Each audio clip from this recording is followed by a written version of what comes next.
हर हर महादेव, जय भोलेनाथ, ओम नमो भगवते वासुदेवाय। दोस्तों, आपका स्वागत है अपने channel my lovely home and garden में। भगवान भोलेनाथ और विष्णु भगवान की कृपा आप और आपके समस्त परिवार पर सदा और सर्वदा बनी रहे। रमा एकादशी कार्तिक मास की कृष्ण पक्ष की एकादशी को रमा एकादशी कहते हैं। इस दिन भगवान श्री हरि विष्णु और माता लक्ष्मी की अगर विधि विधान से पूजा अर्चना की जाए तो कभी भी जीवन में धन की अभाव नहीं होता है, आर्थिक तंगी दूर हो जाती है। इस व्रत को धारण करने से और माता महालक्ष्मी की श्री हरि विष्णु के साथ पूजा करने से इस एकादशी का फल हमें बहुत मिलता है। इस एकादशी का नाम भी माता लक्ष्मी के नाम पर ही है। माता लक्ष्मी के कई नामों में से एक नाम रमा है और इसी के नाम पर इस एकादशी का नाम है रमा एकादशी। और रमा एकादशी के दिन श्री हरि विष्णु और माता लक्ष्मी की संयुक्त रूप से पूजा करने से वैवाहिक जीवन में आ रही परेशानियों से मुक्ति मिल जाती है। अगर विवाह की कामना हो, शीघ्र विवाह की कामना हो, तो योग्य जीवन साथी की कामना हो तो भी पूर्ण होती है और आगे चलकर आपका वैवाहिक जीवन भी सुखमय होता है। तो आज की वीडियो में मैं आपसे बात करने वाली हूँ साल 2024 में एकादशी रमा एकादशी कब है, एकादशी की तिथि कब प्रारंभ हो रही है, कब समाप्त हो रही है, व्रत हमें कब धारण करना है और पारण का यानी कि व्रत खोलने का शुभ मुहूर्त क्या है, और रमा एकादशी के दिन किस प्रकार से भगवान श्री हरि विष्णु और माता लक्ष्मी की आराधना करें जिससे कि हमारी कोई भी कामना हो भगवान श्री हरि विष्णु और माता लक्ष्मी की कृपा से पूर्ण हो, व्रत का संपूर्ण फल प्राप्त हो। और अगर बिना व्रत किए भी हम पूजा आराधना करें तो हमारी पूजा का संपूर्ण फल हमें प्राप्त हो। इसके लिए आज विशेष क्या करना चाहिए, संपूर्ण जानकारी आपको आज की वीडियो में शेयर करने वाली हूँ। तो बहुत ही महत्वपूर्ण है आज की वीडियो, पूरा जरूर देख लीजिए। अच्छी लगे तो लाइक जरूर किया कीजिए। आपके लाइक्स और कमेंट्स हमारे लिए बहुत ही महत्वपूर्ण होते हैं। वही एकमात्र जरिया है जिनसे मुझे पता चलता है कि आपको ये वीडियो अच्छी और उपयोगी है आपके लिए। यदि उपयोगी है तो अपने फ्रेंड्स और फैमिली में भी शेयर कीजिए। अब सबसे पहले जानते हैं कि एकादशी की तिथि कब प्रारंभ हो रही है, कब समाप्त हो रही है और व्रत हमें कब धारण करना है। कार्तिक मास की कृष्ण पक्ष की एकादशी तिथि प्रारंभ हो रही है 27 अक्टूबर 2024 को सुबह 5:02 पर और समाप्त हो रही है 28 अक्टूबर को सुबह 7:51 पर। एकादशी का व्रत हमेशा सूर्योदयकालीन तिथि के अनुसार ही रखा जाता है। ऐसे में दोनों ही दिन आपको सूर्योदय काल में एकादशी की तिथि प्राप्त हो रही है। 27 अक्टूबर को भी सूर्योदय काल का है समय और 28 अक्टूबर को भी सूर्योदय काल में आपको एकादशी की तिथि प्राप्त हो रही है। लेकिन 28 अक्टूबर 2024 को सोमवार के दिन एकादशी व्रत करना श्रेष्ठ माना जाएगा क्योंकि इस दिन द्वादशी युक्त एकादशी है जो कि सर्वाधिक शुभ मानी जाती है।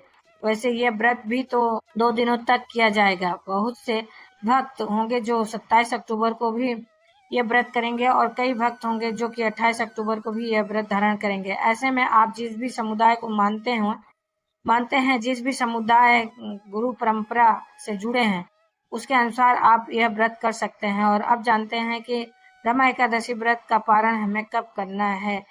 एकादशी व्रत का पारण द्वादशी युक्त तिथि में किया जाता है और द्वादशी तिथि प्रारंभ हो रही है 28 अक्टूबर को सुबह 7:51 पर और समाप्त हो रही है 29 अक्टूबर को सुबह 10:03 पर। 29 अक्टूबर को सूर्योदय काल का समय रहेगा सुबह 6:31 पर। इसलिए पारण का शुभ मुहूर्त आपको प्राप्त हो रहा है 6:32 पर सुबह से लेकर 8:44 तक। इसी शुभ मुहूर्त में आपको अपना व्रत खोल लेना चाहिए। एकादशी व्रत के एक दिन पहले दशमी तिथि के नियम का पालन आपको करना है। दशमी को भोजन आपको लेना है, ब्रह्मचर्य का पालन करना है और साथ ही भूमि सहन करना है और सात्विक भोजन लेना है। इसके साथ ही एकादशी के दिन ब्रह्म मुहूर्त में उठना चाहिए। उठकर नित्य कर्मों से निवृत्त हो जाइए, स्नान कर लीजिए, शुद्ध वस्त्र धारण कर लीजिए। इसके बाद सूर्य देव को जल दीजिए। अपने घर के मंदिर में शुद्ध घी का दीपक जलाकर अपने व्रत का संकल्प लेकर विधि विधान से भगवान श्री हरि विष्णु और माता लक्ष्मी की आराधना कीजिए, पूजा कीजिए, मंत्रों का जप कीजिए। पूजा पूर्ण होने के बाद उनकी आरती जरूर कीजिए। फिर दिन भर आपको व्रत रहना है। शाम के समय फिर से विधि विधान से भगवान श्री हरि विष्णु माता लक्ष्मी की आराधना की जाती है।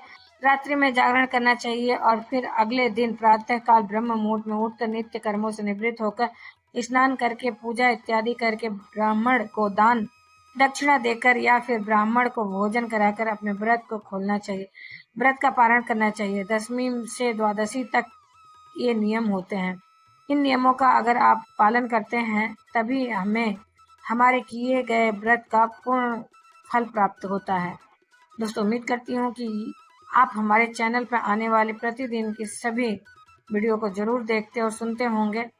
अगर किसी भी कारणवश आप नहीं सुन पा रहे हैं तो आप आज से ही सुनना प्रारंभ कीजिए, क्योंकि कार्तिक मास से संबंधित बहुत सारे उपाय के भी वीडियो पढ़ रहे हैं गुरुदेव के श्रीमुख से।